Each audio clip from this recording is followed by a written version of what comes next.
জয় মা।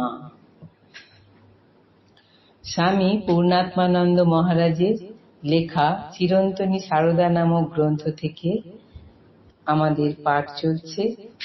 মাতা ঠাকুরানী স্বামী বিবেকানন্দ ও স্বামী ব্রহ্মানন্দের দৃষ্টিতে। আগের দিনে আমরা পাঠ করেছিলাম, শারদেশানন্দ বলছেন তিনি ছোট মামির মায়ের কনিষ্ঠ ভ্রাতৃবধূ। তিনি ছোট মামির মুখে শুনেছেন যে বিশ্ব জয় করে ফেরবার পর স্বামীজি যেদিন প্রথম শ্রী শ্রী মায়ের চরণ বন্দনা করলেন, সেদিন ছোট মামির ভাষায় রাজার মতো চেহারা ঠাকুরজির পায়ে লম্বা হয়ে পড়ল, জোর হাতে বলল, মা, সাহেবদের ছেলেকে ঘোড়া করেছি তোমার কৃপায়। এই দর্শনের আরেকটি প্রত্যক্ষদর্শীর বিবরণ পায় কুমুদ বন্ধু সেনের স্মৃতিকথায়।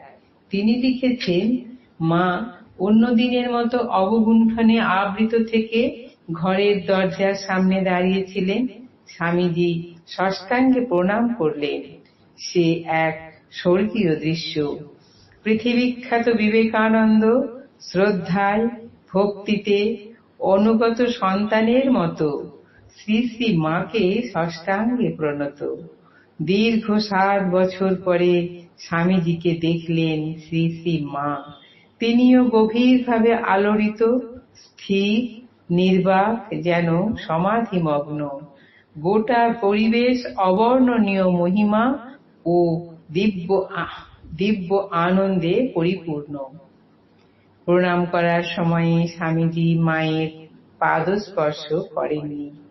তারপর উঠে দাঁড়িয়ে মৃদু কণ্ঠে উপস্থিত সকলকে বললেন, যাও মাকে ষষ্ঠাঙ্গে প্রণাম করো, কিন্তু পাদস্পর্শ করো না।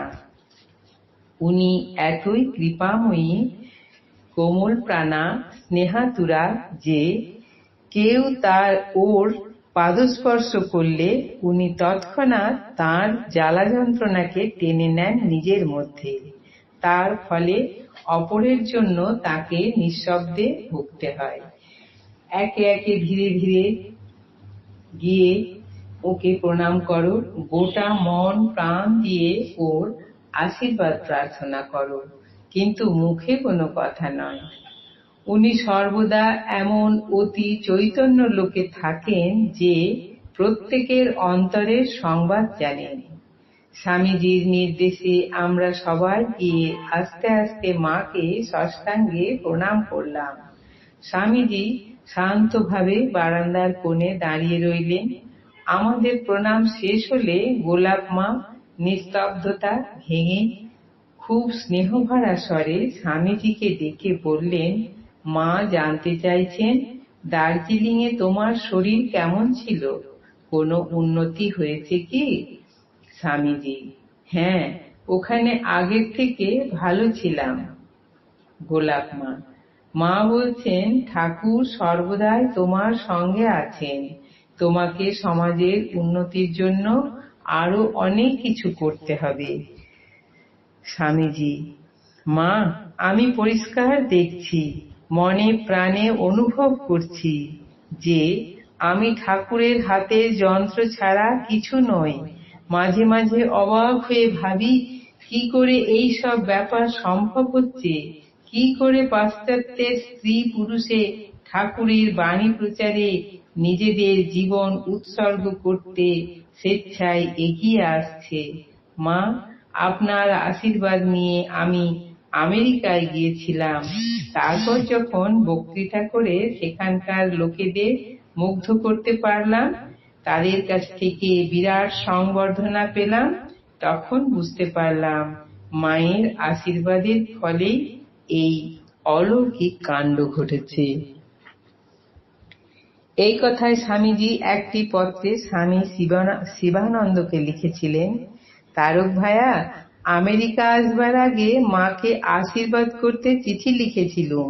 তিনি এক আশীর্বাদ দিলেন, অমনি হুপ করে পগার পার, এই বুঝো। উল্লিখিত পত্রে কয়েক ছত্র পরে স্বামীজি হুপ শব্দটি আরো একবার ব্যবহার করেছেন। এই খুব শব্দটির ব্যবহার শ্রী মায়ের আশীর্বাদ নিয়ে তাঁর সাগর পাড়ে যাত্রা করার কথা।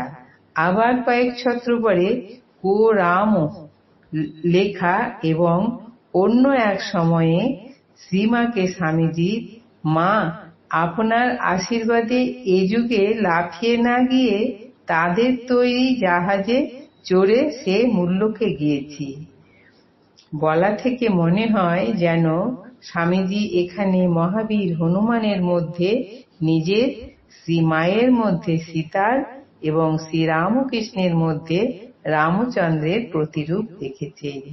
এই প্রসঙ্গে উল্লেখ্য, শ্রীরামকৃষ্ণ নিজের পরিচয় দিতে গিয়ে তাঁর তিরোভাবের আগে স্পষ্টই অঙ্গীকার করেছিলেন তিনি ত্রেতা যুগে রামচন্দ্র রূপে এবং দ্বাপর যুগে কৃষ্ণ রূপে এসেছিলেন, এ কথা সর্বজন বিদিত।